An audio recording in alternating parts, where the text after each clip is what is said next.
Hello, welcome to the preview of the derby on the weekend. I'm really excited for this one. This is the preview of the big one. This is the one.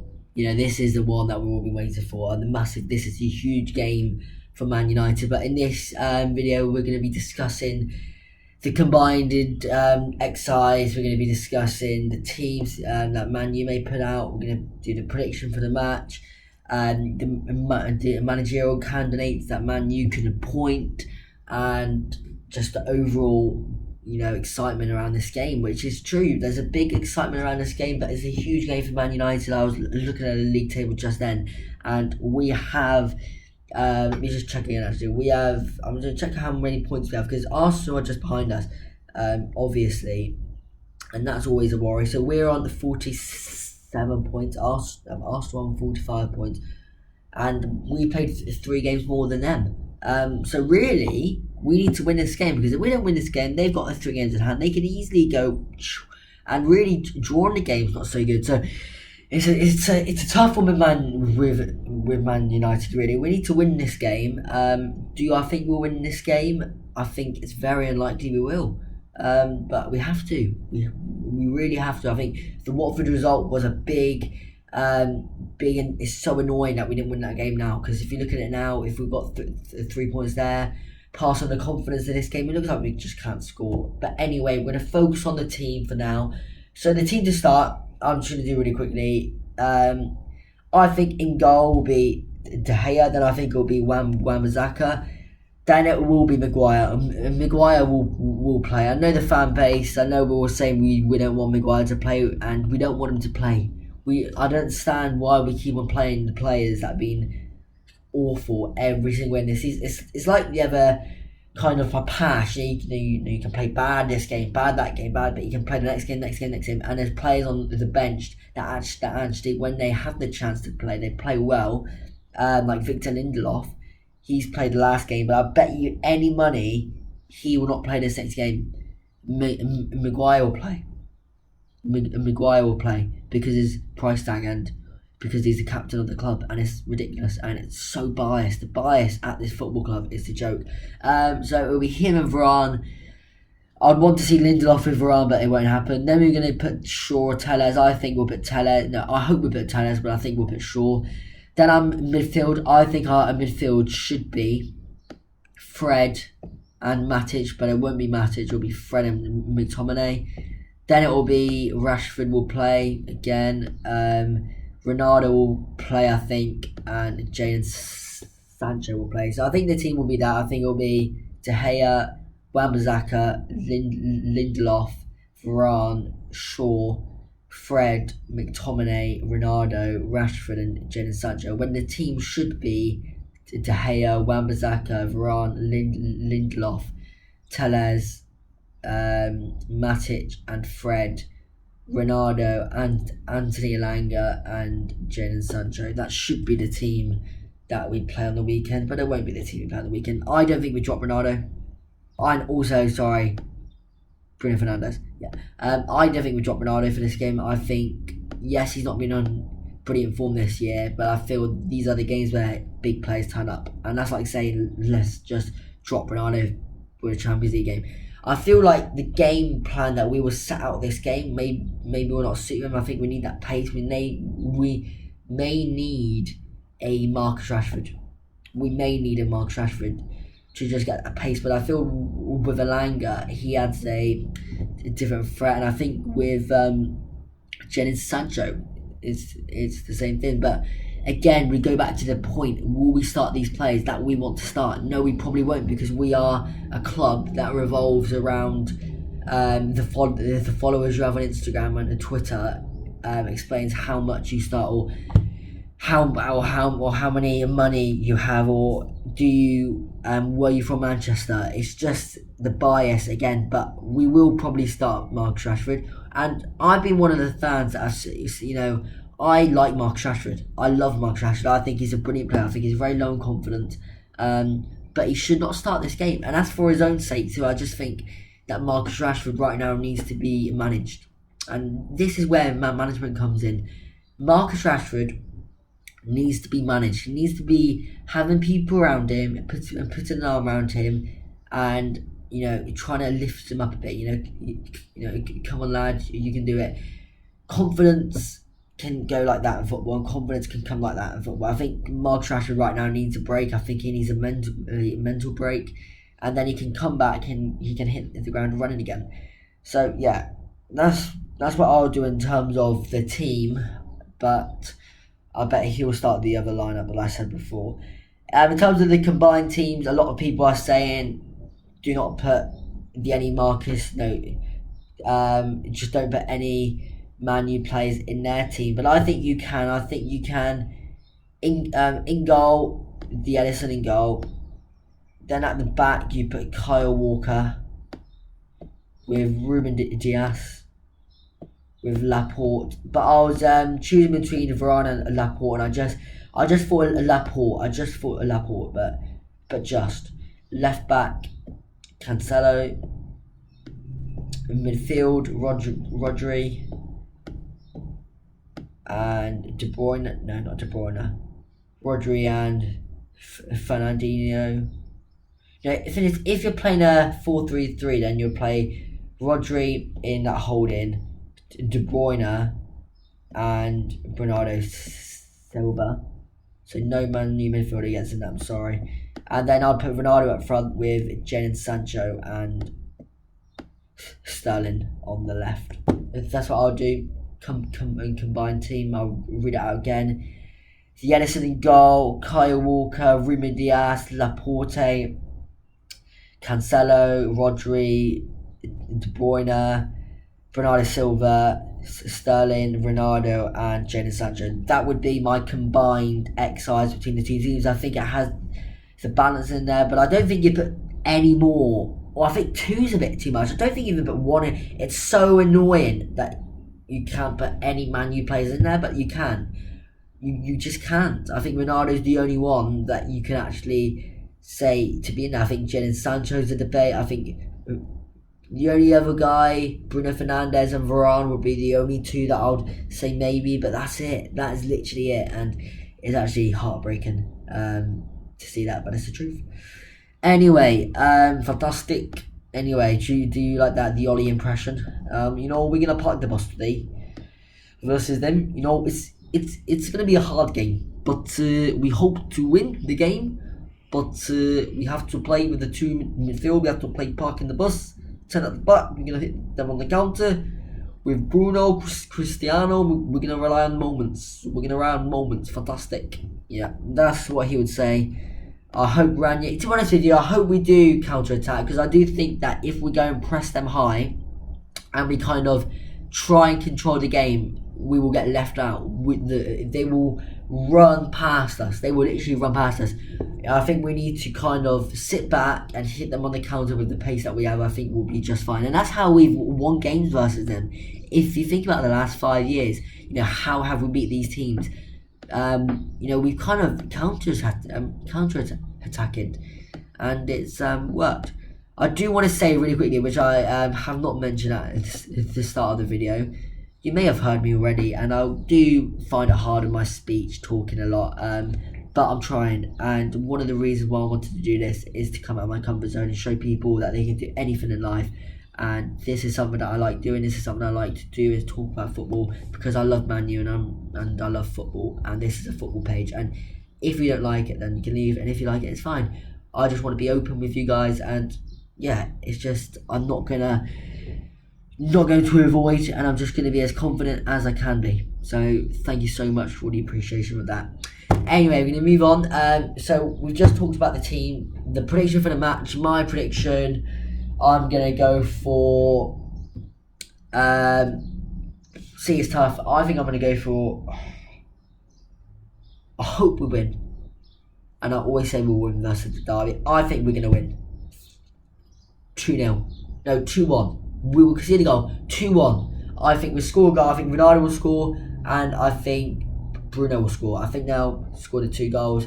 And for them, I think Bernardo Silva will score. So yeah, that is my prediction. 2-1 win for Man United. I think we'll win. I think We just need to play the right tactics, we need to play the right system, and we need to play the right team. Anyway, we're going to go into the tactics a bit more now. A bit more in detail now. In what way? Now, I've heard rumours we're going to play the back five. And why would we play a 4-3-3 or 4-2-1, a 4-3-2-1 all season, and then go to this game, which is arguably the biggest game that we have now for top four, and change the system? I think we keep it, but I think we play a 4-3-3, but we kind of play a 4-2-3-1 at the same time. So if you think about it, they're probably going to play their 4-3-3. So put Edison in goal. Well, let's just put that. Right back, Kyle Walker. Then him there. Let's move these. Let's move these numbers. Don't annoy me. And I'm just going to do a little tactical kind of the analyze of how we need to. Number one, the ways we can win this game, and number two, how we set up versus a team that we know will control the game, that we know will have the majority of the ball, and we know will play a high line, and that they will try and press us. And I don't think Ranić will care about what a boy says, but this is just my opinion. A 4-3-3, so they play 4. So yeah, we just put someone up front. Sorry about this. Move that there. Put the 10 in there. Perfect. So they'll probably set up in their 4-3-3, and we will set up, preferably, I think we'll probably set up in the 4-2-3-1. But I hope if this is not what I think he will do, if this is what I want to do, I want to set up in a 4-3-2-1, 4-3-3 kind of. Let's just say 4-2-3-1.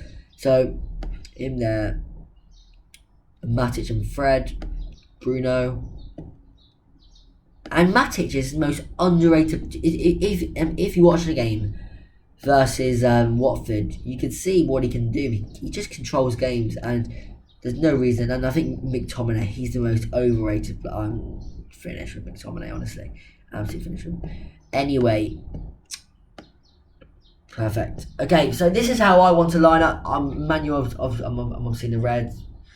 So 4-2-3-1. They're playing a 4-3-3. Now we know that their high line will be. We know that their right back and their left back move into the midfield to create like a 4, kind of like or like a 5, and we know their 2 wide players kind of push up to create that kind of 3, but really tight together kind of. And they play their little 4 in the midfield, and their holding player goes into here. Which is really interesting here. They create like a little triangle here. I think I can draw on here. I don't know what I'm doing there. But I think you can see there. They kind of create here a triangle. They kind of create here a triangle almost. And that is where they play their football from. Is that they move into midfield. They've got their little triangle game here. And then the fullbacks push high, but the thing about the fullbacks is that they can tuck in too. They can tuck in. The fullbacks can tuck in. They can head out wide. They can come in when they're defending to create the back 4. And the fullbacks are key. The fullbacks are key to the way that they play.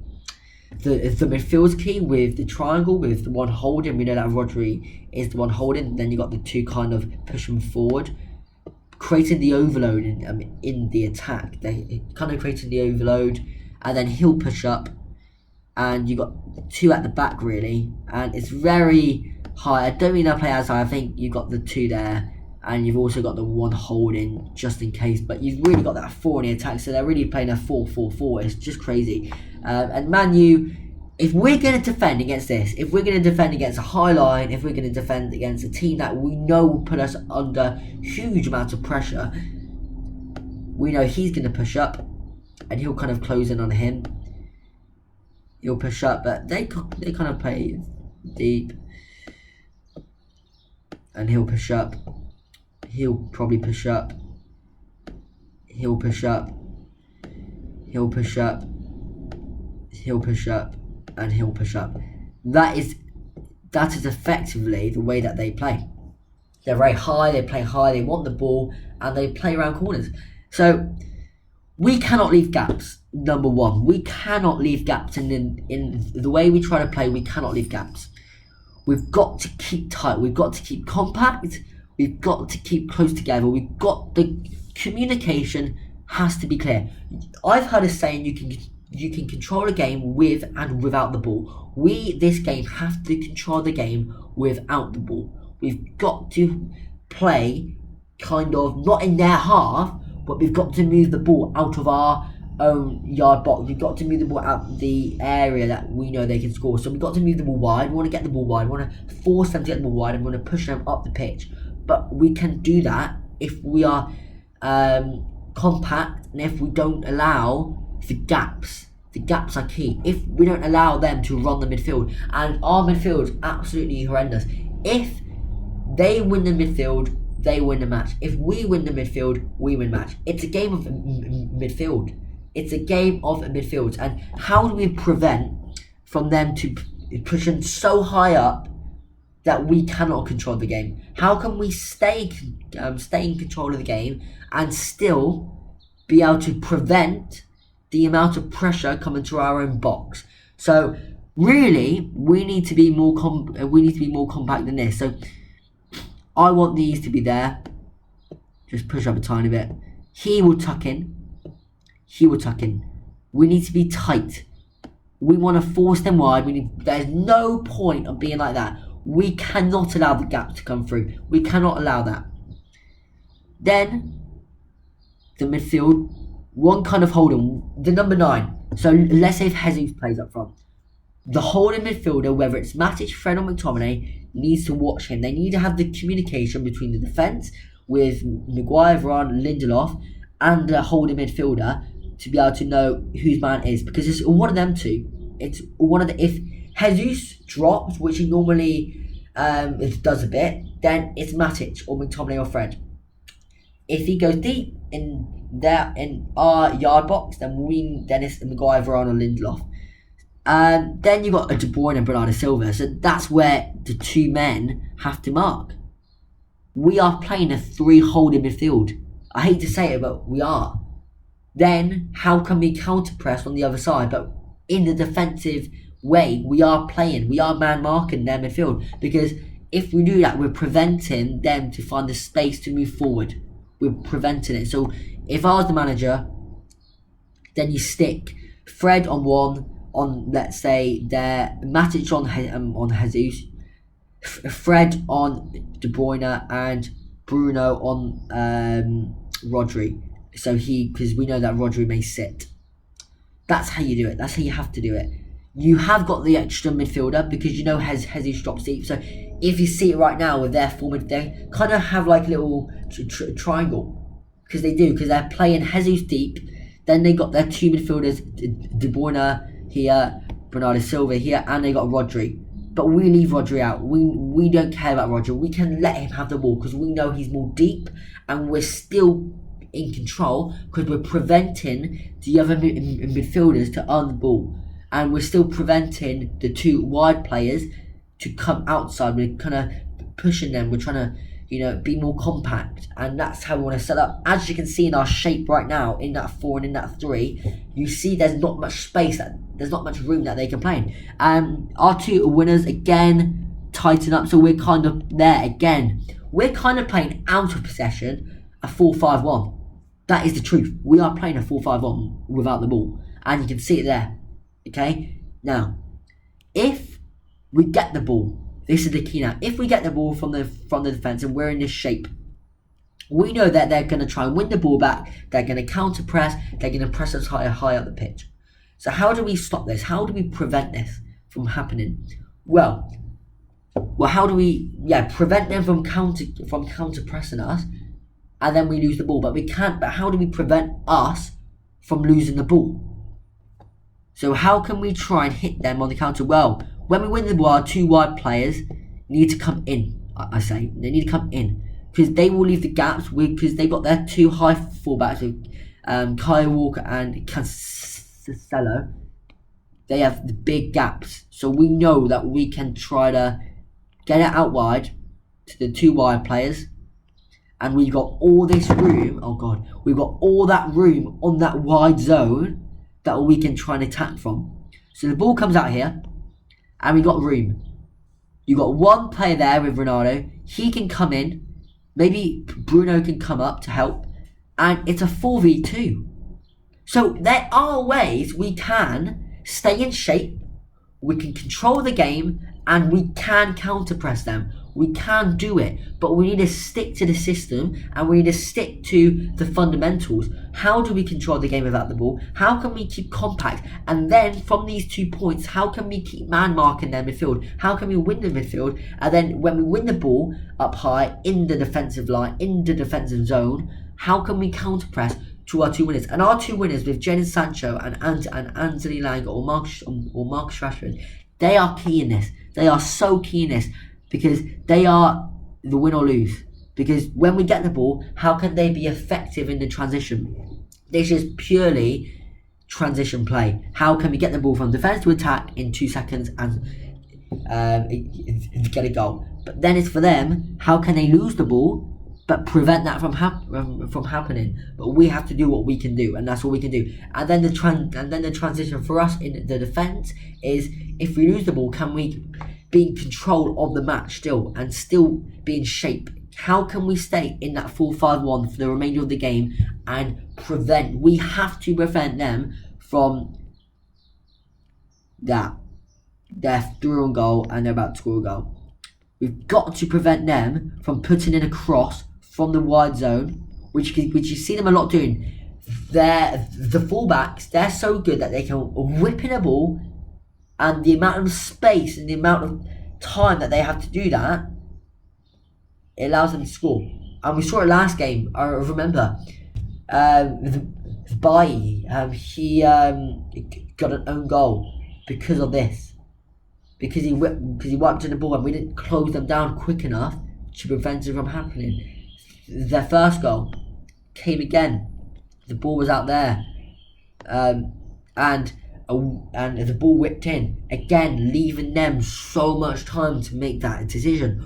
Again, when they are in these positions, we do need to counter press them, but we do again still need to prevent when they do whip the ball in the box. How can we still stay compact? How can we have composure and still control over the game? So that is the tactical stuff finished now.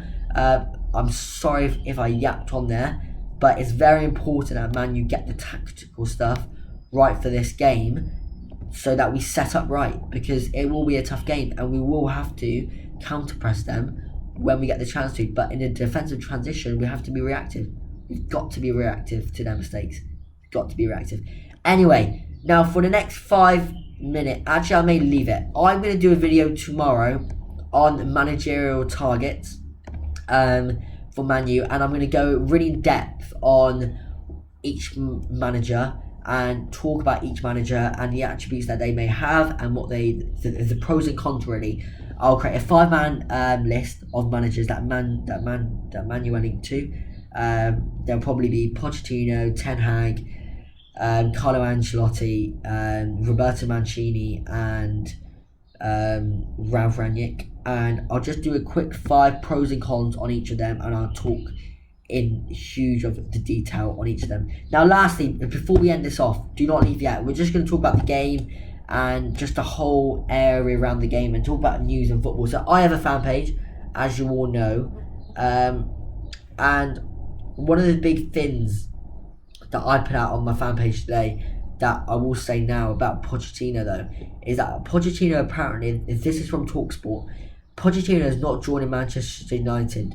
PSG's sporting director Leonardo has warned United that Pochettino has no intention on leaving PSG.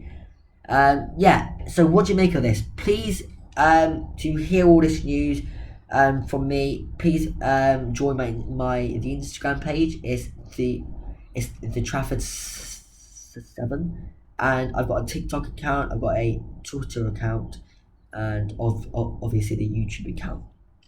So I'm really excited about this fan page. and it's going to go really good. It's just transfer news, content, and football.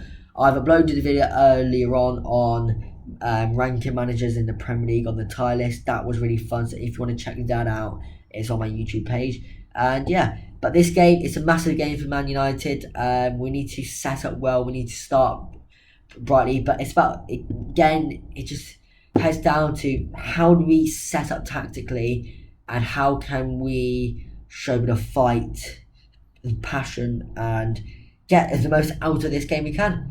Anyway, I'm going to leave it as that. I do want to say really quickly, thank you for all watching it. I hope you're being really patient with me while I'm trying to do this, and I hope to come up with more content soon in football and Man U. I will be hopefully doing a watch along while this match is on, and I really can't wait for it. It's a watch along. I'll be watching the game with you, and then after the game I'll be doing a review of the match, and I'll be doing tomorrow a manager candidates video. So I'm really excited for it. Hopefully you have a nice night, and hopefully tomorrow turns out well. I'll see you soon. Come on, United.